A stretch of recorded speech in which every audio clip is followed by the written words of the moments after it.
ओम ज्ञानतिमिरान्धस्य ज्ञानञ्जनशलाकाय चक्षुरुन्मिलितं येन तस्मै श्रीगुरवे नमः। वाञ्छाकल्पतरुभ्यश्च कृपा सिन्धुभ्येव च पतितानां पावनेभ्यो वैष्णवेभ्यो नमो नमः। जय श्री कृष्ण चैतन्य प्रभु नित्यानंद श्री अद्वैत गदाधर शिवासादि गौर भक्तवृंद। हरे कृष्णा कृष्ण कृष्ण हरे हरे, हरे राम राम राम हरे हरे। ठीक है, हम लोग स्टार्ट करते हैं। लास्ट टाइम हम लोग पहुंच गए थे चैप्टर 2 द्वितीय अध्याय श्लोका नंबर 33 चल रहा है हमारा गौड़ीय भाष्य। तो किस तरह बताया गया है गौड़ीय भाष्य में कि भगवान जब तक ना चाहे तो ना किसी को कोई जीवित रह सकता है, ना कोई मर सकता है। यानी कि मारे कृष्ण तो राखे कृष्ण तो मारे के, यानी कृष्ण मारना चाहेंगे तो वो व्यक्ति को आप कितना भी अमृत पिला दो वो मर जाएगा, और अगर कृष्ण बचाना चाहते हैं तो विष क्यों ना पिला दो वो व्यक्ति फिर भी बच जाएगा। तो इस तरह कृष्ण की इच्छा के बिना कुछ भी पॉसिबल नहीं है। और सेवोन्मुख होकर भी अनेक व्यक्ति वैष्णव अपराध के फलस्वरूप भागवत जनगण को भागवत वस्तु से पृथक मानकर, तो हम पढ़ रहे थे कि किस तरह कुछ लोग कैसा वैष्णव अपराध करते हैं कि वो मंदिर में जाते हैं, भगवान के डेटीज को बहुत वर्शिप करते हैं, घर में भी अपने अर्च विग्रह की बड़ी सेवा करते हैं, लेकिन उस अर्च विग्रह की तो सेवा करते हैं पर वैष्णव जनों को नहीं पूछते हैं। वैष्णव जनों का कोई इम्पोर्टेंस नहीं है उनके लिए। उनको उनको वो अपने आप को ही बड़ा भक्त मानते हैं, बाकी सबको वो अपने से छोटा समझते हैं और किसी भी भक्त को कोई इम्पोर्टेंस नहीं देते। ऐसा करने से क्या होता है, उस व्यक्ति को वैष्णव अपराध लगता है। दूसरा होता है, दूसरे तरह के लोग ये होते हैं कि वो लोग भगवान को भी, गुरु को भी, वैष्णव जनों को भी क्या समझते हैं, मर्त्य बुद्धि से अपना लेते हैं। यानी वो समझते हैं उनका जो देह है वो भी उनकी तरह मरने वाला देह है, यानी मटेरियल बॉडी है, जड़ भोग वाला बॉडी है। वो उनको सच्चिद आनंद स्वरूप में नहीं देख पाते हैं, जिसके कारण क्या होता है, वो उनको भी अपनी तरह मटेरियलिस्टिक मानते हैं और इससे उनको भी वैष्णव अपराध लगता है। इस कारण से जाने अनजाने में दोनों प्रकार से वे हरि गुरु के प्रति विद्वेष कर बैठते हैं। पहला, जो वैष्णव जनों को कोई रिस्पेक्ट नहीं करता, तब भी उसको हरि और गुरु दोनों के प्रति दोष बुद्धि होने के कारण अपराध लगता है। दूसरा, जड़ भोग, यानी वैष्णव जनों हरि को और गुरु को मटेरियल समझने से क्या होता है, उनको भी अपराध लगता है। जैसे गुरुदेव जो होते हैं, तो गुरुदेव हमेशा फिजिकली हमारे पास नहीं रहेंगे, तो इसका मतलब ये नहीं है कि गुरु प्रेजेंट नहीं है। गुरुदेव इज अ स्पिरिचुअल बीइंग, तो हम उनको कृष्ण के रिप्रेजेंटेटिव की तरह देखते हैं, तो वो हर समय हर जगह हमारे साथ ही है। और ऐसे ही जब हमारी दीक्षा होती है तब गुरु हमसे यही कहते हैं कि वो हमेशा हमारे साथ रहेंगे। तो उनका जो बॉडी है, उनका जो प्रेजेंस है वो स्पिरिचुअल होता है, वो मटेरियल बॉडी नहीं होते हैं। वो हमारी तरह मटेरियल नहीं है कि जब तक वो हम उनके साथ फिजिकल एसोसिएशन में है तब तक ही वो हमारे साथ है, ऐसा कुछ नहीं होता। हम उनकी किताब पढ़ते हैं, उनका प्रेजेंस हमारे जीवन में हमेशा हमेशा रहता है। वो कभी भी ऐसा नहीं है कि अगर वो डिसअपियर हो गए तो वो नहीं रहेंगे हमारे साथ, ऐसा नहीं होता। कोई व्यक्ति भेद बुद्धि करके कर्म कांड में आत्मनियोग करने लगते हैं, तो कोई अन्य अभिलाषी होकर बुभुक्षा भोग में और मुमुक्षा मुक्ति को ही अपना प्रयोजन मान लेते हैं। कोई लोग अपना कर्म कांड करते हैं, यानी अपने कर्मों का फल भोगना चाहते हैं। कुछ लोग बुभुक्षा यानी मोक्ष भोग वृत्ति वाले होते हैं। कुछ लोग मुमुक्षा यानी उनको वो ज्ञान वाले, उनको जो मायावादी विचारधारा के होते हैं, मुमुक्षा यानी जिनको मुक्ति चाहिए होती है। तो ये दोनों ही लोग इन दोनों का अपना इच्छा है, एक को मुक्ति चाहिए, एक को भोग चाहिए, तो दोनों को ही कुछ चाहिए, दोनों के अंदर अभिलाषा है। तो इस तरह जो अन्य अभिलाषी लोग हैं, इनको ही वो लोग भोग को और मुक्ति को, बुभुक्षा और मुमुक्षा को ही अपना प्रयोजन मान लेते हैं, किंतु वो ये नहीं समझ पाते हैं कि कृष्णचंद्र की इच्छा के अनुकूल्य में गुरु वैष्णवगण उनकी श्रील बुद्धि को ध्वस्त करने में सामर्थ्य है। और गुरु वैष्णव कृष्ण शक्ति संपन्न है। तो जो बात मैंने अभी बोली थी वही लिखा है कि गुरु जो होते हैं, गुरुजन और जो वैष्णव जन होते हैं, वो हमारे अंदर से बाकी जो भी अनर्थ होते हैं उसको खत्म कर सकते हैं। जो गुरु वैष्णव होते हैं वो कृष्ण शक्ति से संपन्न होते हैं, उनके अंदर कृष्ण की शक्ति होती है, जिस कारण वो हम पर कृपा कर सकते हैं और वो हमारे लिए कृष्ण के रिप्रेजेंटेटिव होते हैं। शक्ति और शक्तिमान में अभेद है। फिर शक्ति कभी भी केवल शक्तिमान के रूप में परिचित नहीं हो सकती। यही केवल अद्वैतवादी से भागवत भक्त का पार्थक्य है। अचिंत्य भेदाभेद विचार के कुछ अंश ग्रहण करके ही विशिष्टाद्वैत विचार, शुद्ध अद्वैत विचार एवं शुद्ध अद्वैत विचार प्रभृति मत उत्पन्न हुए हैं। पूर्णता के विचार से परम पूज्य श्री रूपानुगवर्य श्रीला कृष्णदास कविराज गोस्वामी ने श्री चैतन्य लीला का वर्णन करते समय वंदे गुरु निश श्लोक के विमर्श में एवं पंच तत्व के वर्णन में सभी बातों को सुष्ट रूप से सेवोन्मुख जनगण को बताया। जो रूप शिक्षा है चैतन्य चरितमृत में हम लोग ने किया भी है, तो उसमें ये सारी बातें आती है जो द्वैत यानी हम में भेदाभेद, जो हमारा गौड़ीय वैष्णव जनों का जो फिलॉसफी है, यानी कि हम कृष्ण से अलग भी हैं और कृष्ण के जैसे क्वालिटी में सेम भी हैं। तो दो हैं, यानी दो, एक तो भगवान है, जिनकी एक भगवान है और दूसरा हम जीवात्मा है, यानी हम भगवान की सेवा करते हैं। हमारा भी अपना अस्तित्व है और प्रभु का भी अस्तित्व है। लेकिन जो दूसरे मत हैं उनमें क्या होता है, या तो केवल प्रभु का अस्तित्व स्वीकार करते हैं, या तो केवल जीवात्मा का अस्तित्व स्वीकार करते हैं, या फिर जीवात्मा ब्रह्म ज्योति में विलीन होकर एक हो जाएगी, यानी उनको लगता है भगवान का अस्तित्व केवल ब्रह्म ज्योति में। तो ये सारी विचारधाराएं जो है ये गलत है। हम जो श्रीला रूप गोस्वामी ने हमें दिया है हम उसको फॉलो करते हैं। श्री कृष्ण दास के निकट भागवत तात्पर्य को समझने में असमर्थ अपराधी लोगों में से कुछ जड़ भेदवादी तथा कुछ मायावादी बन जाते हैं। मायावादी गण अभेद विचार में शक्ति विचित्र का नित्यत्व समझ नहीं पाते हैं। उधर भेदवादी कर्मी अनेक देवताओं की उपासना करते हुए नरक यंत्रणा में पतित होकर गुरु वैष्णवों को कृष्ण से पृथक जान करके विरोध की स्थापना किया करते हैं। एक तो जो मायावादी गण है जो सोचते हैं, यानी वो भगवान को भी केवल शक्ति मानते हैं, शक्ति मान नहीं समझ पाते कि अगर शक्ति है तो शक्ति को पोसेस करने वाला कोई होगा तभी उसके पास शक्ति है, यानी आप हो तभी आपके अंदर आपकी शक्ति होगी। तो इसी तरह भगवान है तो भगवान की शक्ति है। तो या तो वो लोग सिर्फ माया की पूजा करते हैं, ऐसे बहुत सारे लोग हैं जो कहते हैं कि माँ दुर्गा ने ही सब कुछ किया है। तो ये सब तरह के लोग होते हैं। कुछ होते हैं बहु ईश्वरवाद, यानी बहुत सारे देवी देवताओं की पूजा करते हैं। उसमें से एक कृष्ण भी है, उनको भी देवता मान के पूजा करते हैं। तो इस तरह उनको भी अपराध लगता है।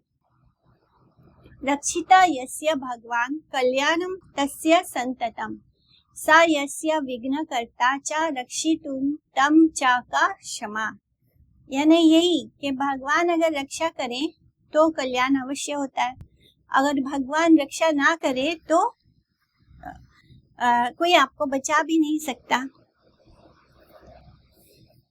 भगवान ही हमारे विघ्नों को दूर कर सकते हैं। हे नमते श्री गौरा सुंदर नीला चले आई से न चलिया अपना कुतूहले नित्यानंद गदाधर मुकुंद गोविंद समहति जगदानंद आर ब्रह्मानंद इस प्रकार से श्री गौर सुंदर नित्यानंद, गदाधर, मुकुंद, गोविंद, जगदानंद और ब्रह्मानंद के साथ अपने आनंद में नीलांचल पहुंचने के लिए चल पड़ते हैं। कौन कौन है उनके साथ? गौर हरि के साथ में है नित्यानंद प्रभु, गदाधर प्रभु, मुकुंद जो बहुत सुंदर हरि कीर्तन करता है, गोविंद, जगदानंद और ब्रह्मानंद के साथ।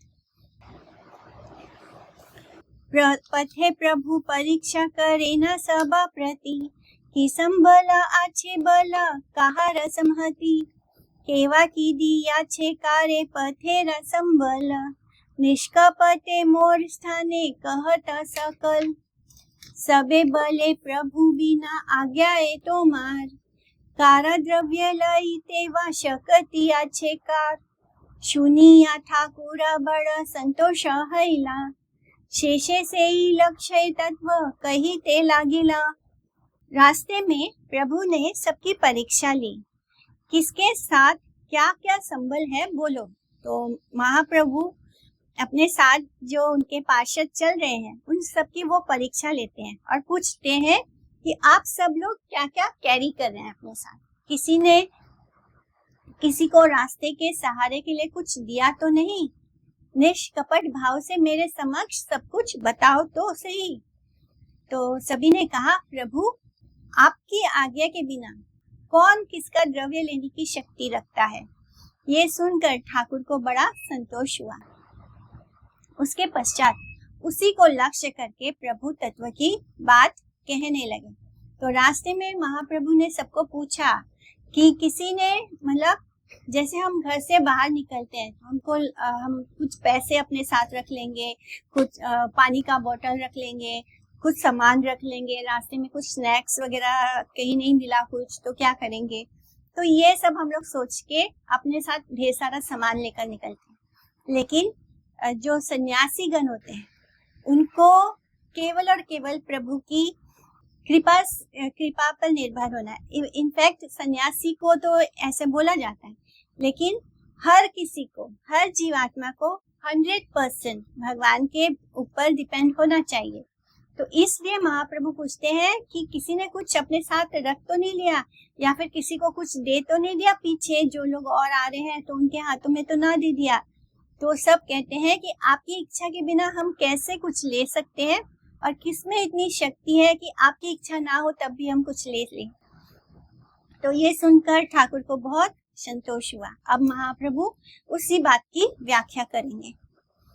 प्रभु बले कहा रोये किछु न लइया, इहा ते आमारा बड़ा संतोष करीला।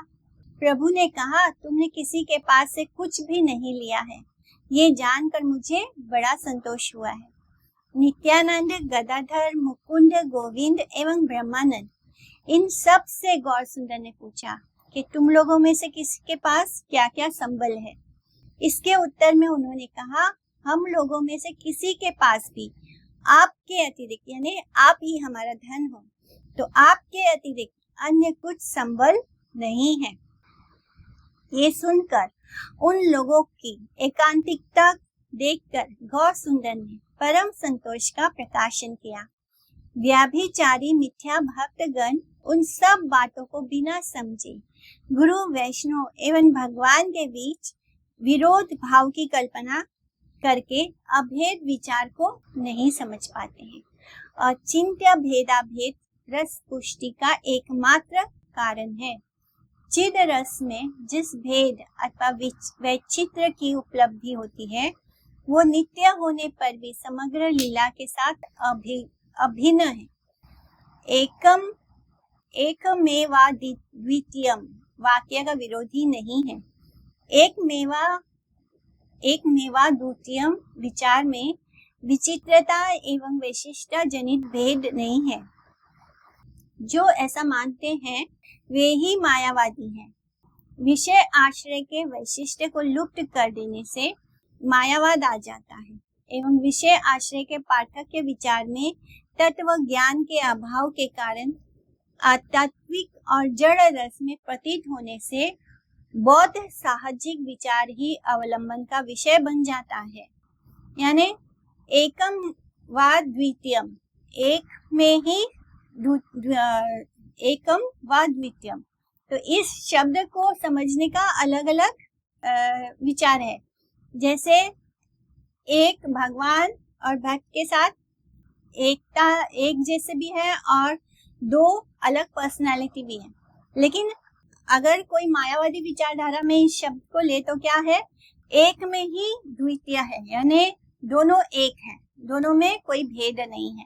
तो जब हम इसी वाक्य को इस तरह से लेते हैं कि दोनों में कोई भेद नहीं है, एकम एवं द्वितीयम, यानी एक में ही दूसरा भी है, जीवात्मा और परमात्मा दोनों एक है। तो जब ऐसा सोच लेते हैं, या जो संस्कृत शब्द हैं उनके मायने अलग तरह से व्याख्या करने पर बदल जाते हैं। तो जो ऐसे सोचेगा तो वो क्या होगा, वो मायावादी बन जाएगा। भोक्तव्य अदृष्टे थाके शरणागति शिक्षा दान, राखे कृष्ण मारे कृष्ण राखे के। तो अब इस बात की व्याख्या करेंगे। भोक्तव्य अदृष्टे थाके ये दीने लिखना, अरण्यो आसी मिले अवश्य तखना, प्रभु यारे ये दिवसा ना लिखे आहार, राजपुत्र हऊ तबु उपवास तार, थाकी लेओ खाई तेना पारे आज्ञा बीने, अकस्मात कलह कराए कारो सने, क्रोध करी भले मुई ना खाए मुँह भात, दिव्य करी रहे निज शिरे दिए हाथ, अथवा सकल द्रव्य हैला विद्यमान, अचंबिते देहे ज्वर हैला अधिष्ठान, ज्वर वेदनाए कोठा ठाकीला भक्षणा, अतेव ईश्वरेरा इच्छा से कारणा, त्रिभुवने कृष्ण दिया छेना अन्न छत्र, ईश्वरेरा इच्छा था के मिली व सर्वत्र, आपने ईश्वर सर्व जने राशि खाए, इहा ते विश्वास यारा से ही सुख पाए, ये ते मते केने कोटि प्रयत्न न करे, ईश्वरेरा इच्छा हैले से फल धरे, हे न मथे प्रभु तत्व कही दे कहीते, उत्तरीला आशी आती सारा नागरे ते। तो महाप्रभु अब इस बात को समझा रहे हैं। अदृष्ट यानी भाग्य में जिस दिन जो कुछ भोगने के योग्य लिखा होता है, भाग्य में जो लिखा होगा, जिस दिन हमें जो भोगना है वो अरण्य में आकर भी अवश्य मिल जाता है। यानी अगर हमारे भाग्य में लिखा है कि आज हमारे साथ ये होगा, तो अब आप सोचेंगे अभी मैं घर में रहूंगा तो मेरे साथ ऐसे होगा, चलो मैं यहाँ से भागकर किसी वन में चला जाता हूँ, जंगल में चला जाता हूँ। लेकिन आप उस जगह से भागकर दूसरे जगह पर चले जाओ, वहां भी वो चीज जो लिखा है वो होकर रहेगा। प्रभु जिस दिन आपको जिसका आहार नहीं लिखते हैं, यानी जिस दिन हमारे जीवन में अन्न का दाना नहीं लिखा है, उससे राजपुत्र होने पर भी उपवास रहना पड़ता है। यानी आज मुझे कुछ भोजन नहीं मिलेगा, ऐसे मेरे भाग्य में प्रभु ने लिख दिया है, तो भले ही मैं मेरे पास सारा धन संपत्ति हो, मैं राजा का पुत्र हूँ, तब भी उसको भोजन आहार नहीं मिलेगा। उस दिन उसको उपवास ही रहना पड़ेगा। खाद्य पदार्थों के रहने पर भी आज्ञा के बिना भोजन नहीं कर सकता। अचानक किसी के साथ झगड़ा हो जाता है और क्रोध में आकर कहता है मैं अन्न भोजन नहीं करना। यानी अगर कोई राजा का पुत्र है, तो राजा का पुत्र होने का मतलब क्या है कि खाद्य पदार्थों, अन्न वगैरह सबकी कोई कमी नहीं, फल अन्न कुछ भी चीज की कमी नहीं है, उसको सब कुछ भरपूर है। लेकिन क्या हुआ, अचानक से वो किसी के साथ लड़ बैठा, झगड़ा होने से उसका मूड ऑफ हो गया और क्रोध में आकर कहता है कि मैं आज भोजन नहीं करूंगा। मतलब जैसे हम गुस्से में बोल देते हैं मुझे कुछ नहीं खाना, तो इसी तरह घर में सब कुछ है, भंडार से भरा हुआ है घर, लेकिन उसका किसी से लड़ पड़ा और आज क्योंकि उसके भाग्य में आज भोजन नहीं लिखा था। ऐसे कहकर अपने हाथ सिर पर रखकर सौगंध लेता है, यानी अपने हाथ सिर पर रखकर सौगंध लेता है।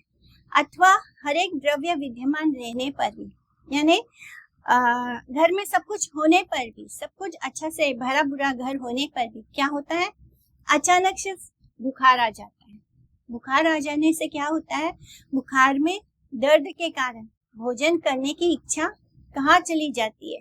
यानी ये सब हमारे साथ होता है। किसी किसी दिन बहुत फीवर आ जाता है, फीवर में भूख नहीं लगती, मुंह में स्वाद नहीं होता, अपने आप हम कुछ खाते नहीं है। यानी समझना चाहिए कि उस दिन हमारे भाग्य में अन्न नहीं लिखा है। कुछ भी हो सकता है, हमारा किसी से लड़ाई होगी, गुस्से में हमने बोला आज मुझे नहीं खाना, या तो तेज बुखार हो गया, बुखार की वजह से शरीर में इतना पीड़ा हो रहा है कि भूख नहीं लगता, तो उस दिन भी हम भोजन नहीं करेंगे। अतएव यही सिद्धांत की है कि ईश्वर की इच्छा ही कारण है। तीनों भुवनों में कृष्ण ने अन्न छत्र फैला रखा है। यदि ईश्वर की इच्छा है तो हर जगह मिलेगा। स्वयं ईश्वर यह बात सभी को सिखाते हैं। इसमें जिसका विश्वास है उसे सुख मिलता है। जैसे तैसे कोई व्यक्ति कोटि प्रयत्न ही क्यों ना करे, ईश्वर की इच्छा होने से ही फल मिलता है। इस प्रकार से तत्व चर्चा करते हुए प्रभु अतिसार नाम के नगर में आ पहुंचे। इस तरह भगवान ने सबको समझाया। भोजन आच्छादने चिंता वृथा कुर्वन्ति वैष्णवा, योऽसौ विश्वम्भरो देवा सा किं भक्तानुपेक्षते। श्री गौर सुंदर ने भक्त गणों के प्रति संतुष्ट होकर भगवान को आत्मनिवेदन करने की शिक्षा दी। उन्होंने कहा, प्रचुर परिमाण में खाद्य अनायास लभ्य होने पर भी कृष्ण की इच्छा ना होने से राजपुत्र के भाग्य में भी उपवास का दुख झेलने का योग बन जाता है। भगवान जो विधान करते हैं उस विधान अनुसार दुष्प्राप्य वस्तु भी अरण्य में जाकर उपलब्ध हो जाती है। यानी किसी जंगल में, किसी वन में चले जाओ और जो चीज हमको घर में मिल जाना चाहिए आराम से, वो घर में नहीं मिलता। लेकिन अगर हम किसी फॉरेस्ट में, किसी रेगिस्तान में भी चले जाएं और वहां पे बड़े आराम से मिल जा रहा है, वो कैसे होता है? वो भगवान की इच्छा से होता है। जो भगवान के भरोसे रहता है तो भगवान उसको बहुत अच्छे से ध्यान रखते हैं।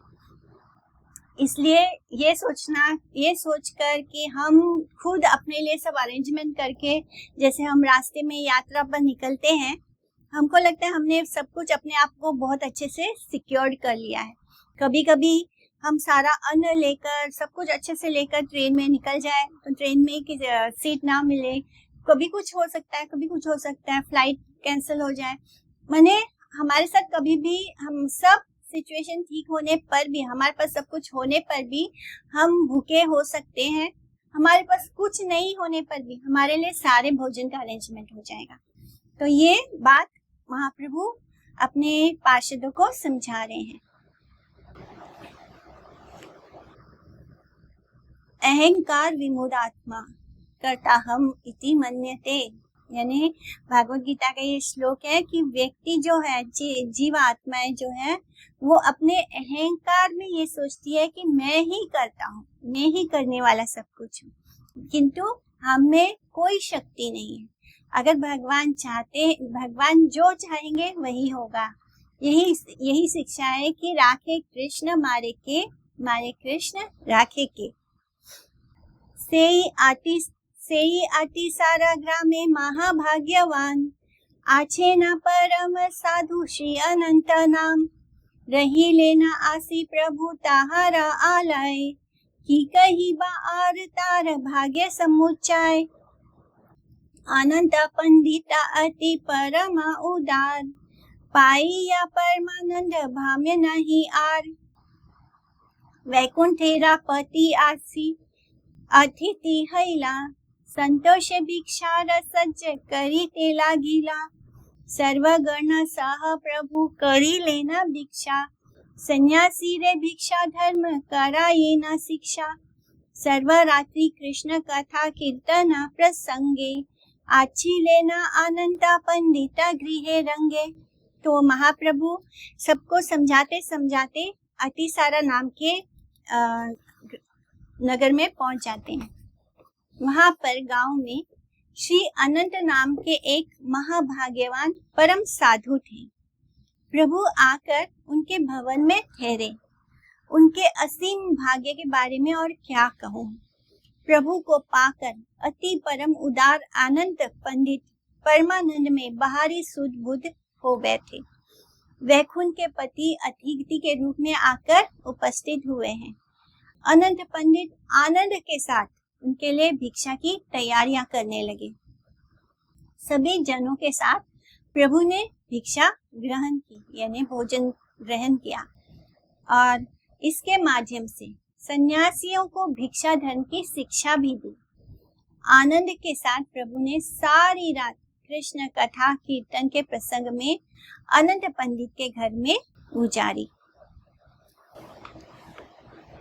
अतिसारा नगर जो है लगता है 24 परगना के बारुईपुर नाम के स्थान के निकट आठघरा अथवा आठगरा नामक स्थान ही अतिसार है।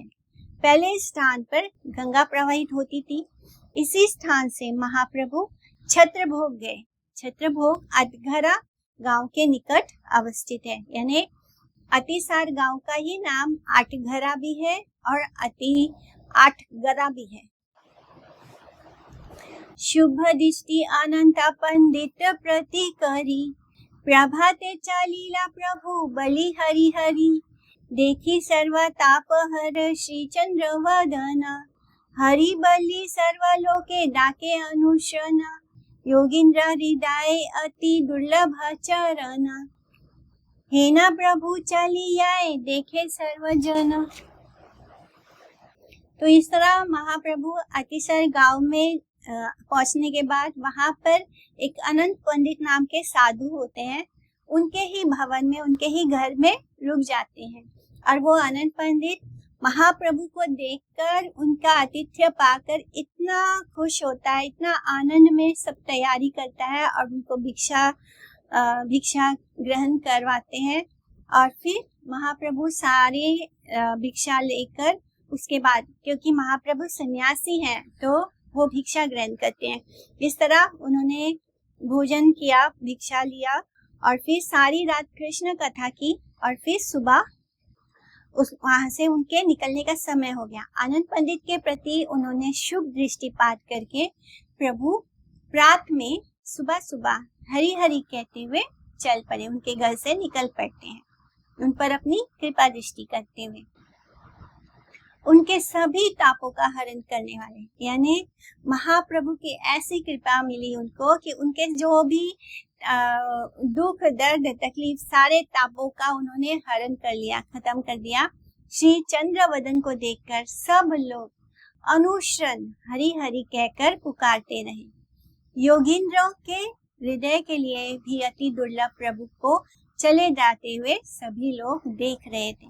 जो योगी होते हैं वो बड़ी कठिन तपस्या करते हैं, तब भी उनको हरि प्राप्त नहीं होते। वही हरि कितने आराम ने, वो सारे लोग जो लेमेंस हैं वो सब महाप्रभु को इतने आराम से, इतनी जो दुर्लभ है योगेंद्रों के लिए, उन प्रभु को वो देख पा रहे हैं।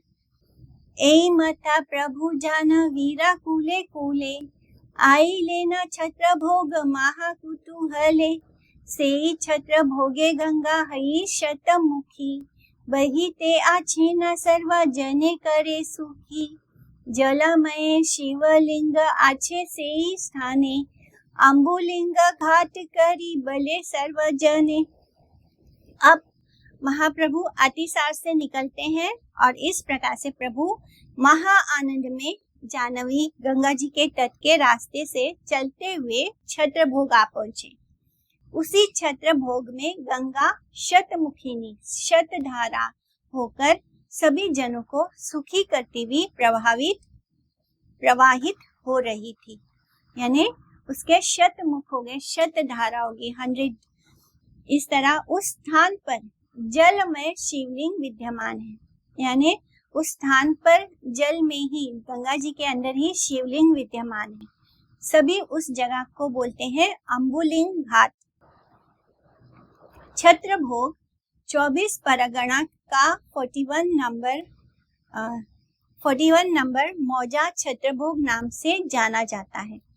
मथुरापुर थाना के अंतर्गत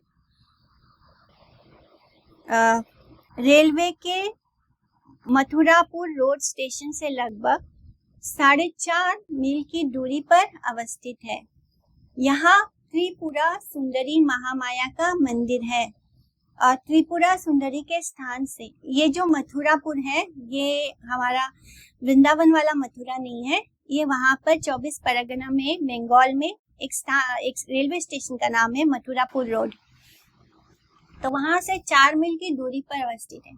यहाँ पर एक मंदिर है महामाया दुर्गा देवी का, त्रिपुरा सुंदरी महामाया का मंदिर है। त्रिपुरा सुंदरी के स्थान से अम्बुलिंग का स्थान लगभग 1.5 मील की दूरी पर है। 1.5 मील की दूरी का डिस्टेंस है दोनों में। अम्बुलिंग स्थान का वर्तमान नाम है बड़ासी गांव। अभी जो उनका उस स्थान का नाम है बड़ासी।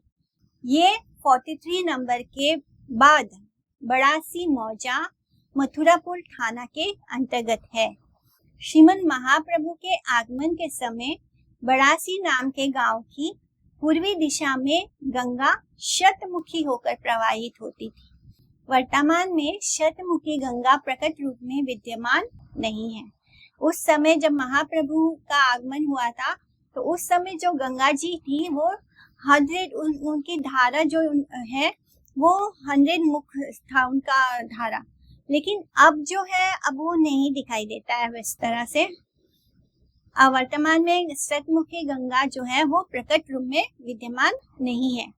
फिर भी उनका अवशेष, चिन्ह, खात आदि ऐसे दिखाई देता है कि कभी यहाँ से गंगा जी थी बहती हुई, अब दिखाई देते हैं। इस स्थान पर जिसको हम रिवरलेट बोलते हैं, तो इस तरह 100 रिवरलेट्स बहते थे गंगा जी के, 100 धाराएं बहती थी, लेकिन अब वो वहां पर ऐसे नहीं है, केवल उसके निशान बचे हुए हैं। इसी स्थान पर अम्बुलिंग का मंदिर वर्तमान है। अब वहां पर, क्योंकि पहले वो गंगा जी के अंदर था अम्बुलिंग का मंदिर, अब वहां पे गंगा जी नहीं दिखाई देती है, लेकिन उस स्थान पर अम्बुलिंग यानी शिव जी का मंदिर वर्तमान है। स्थानीय व्यक्तियों से अनुसंधान करने पर पता चला है कि पहले तारकेश्वर के महंत श्रीयुक्त सतीश गिरी के अधीन ये मंदिर और देवोत्तर जमींदारी थी। तो जो महंत है वहां पे जो देखभाल करते थे वो तारकेश्वर मंदिर के महंत थे, और उनके अंदर में ये मंदिर था अम्बुलिंग का। वर्तमान समय में अनेक मुकदमाओं के बाद ये संपत्ति काशी नगर के जमींदार श्रीयुक्त वरदा प्रसाद राय चौधरी के जमींदारी में परिणित हुआ है। कुछ कोर्ट केसेस मुकदमे होने के बाद जो सतीश गिरी है उनके पास अब ये नहीं है मंदिर, ये मंदिर अब श्रीयुक्त वरदा प्रसाद राय चौधरी के जमींदारी में है। मंदिर में अम्बुलिंग शिवजी विराजित हैं। गौरी पताका के एक पाषाणमय खात में जल भी है, उसमें ही अम्बुलिंग विराजमान है। लिंग के ललाट पर चांदी से बना अर्धचंद्र शोभा पा रहा है। ऊपरी भाग में श्री लक्ष्मी नारायण एवं श्री गोपाल विग्रह है। इस अम्बुलिंग का नाम के स्थान से लगभग 10 रस्सी पूर्व दक्षिण दिशा की ओर चक्र तीर्थ नामक स्थान है। जनश्रुति है कि प्राचीन गंगा इसी स्थान में प्रवाहित होती थी। वर्तमान में गंगा के अवशेष के रूप में एक पुष्करिणी दिखाई देता है। यहाँ यानी एक छोटा सा जल स्रोत दिखाई देता है। पहले वहां पर गंगा जी बहती थी, जो कि अभी वर्तमान में नहीं है। यहाँ पर माधव विष्णु मूर्ति विराजित है। मेला के समय लोग उसी पुष्कर में गंगा स्नान करते हैं एवं चक्र तीर्थ में पूजा अर्चना। पुष्कर में यानी पुष्करिणी छोटा सा एक लेक बन गया है, और उसी पुष्कर, उसका नाम पुष्करिणी है, उसी पुष्कर में सभी लोग गंगा स्नान करते हैं एवं चक्र तीर्थ में पूजा अर्चना आदि निवेदन करते हैं। विगत 11 ज्येष्ठ 1337 बंगाब्द 25 मई 1930, आज भी 25 मई है, को अनेक वैष्णवों के साथ श्री श्री चैतन्य चरण चिन्हों को स्थापना के स्थान की निर्देश करने के उद्देश्य से हम लोगों ने छत्रभोग का दर्शन किया था। तो ये गौड़िया भाष्य पढ़ रहे हैं हम। विस्तृत विवरण के लिए गौड़िया पत्रिका के 8वें वर्ष का 42वां अंक द्रष्टव्य है। वर्तमान समय में वहाँ श्री गौड़ जन्म स्थान श्री धाम मायापुर के श्री चैतन्य मठ के अध्यक्ष एवं सेवक गणों की प्रचेष्टा से श्री गौड़ पाद पीठ का मंदिर निर्मित हुआ है। अम्बोलिंग आजकल ये स्थान भूमि के अधिकारी श्रीयुत वरदाकांत राय चौधरी महाशय के अधिकार में है। इस स्थान पर अभी भी शैवाल सेवार से आवृत गंगा जल अंतर्निहित है। ये मुझे समझा नहीं। अभी भी शैवाल से आवृत गंगा जल अंतर्निहित है, तो शायद थोड़ा बहुत गंगा जल का स्थान है वहां पर। अम्बुलिंग शंकर हैला ये निमित्त सेई कथा कही सुना हया एक चित्त पूर्वे भागीरथ करी गंगा आराधना गंगारा आनी लेना वंश उद्धार कारण गंगारा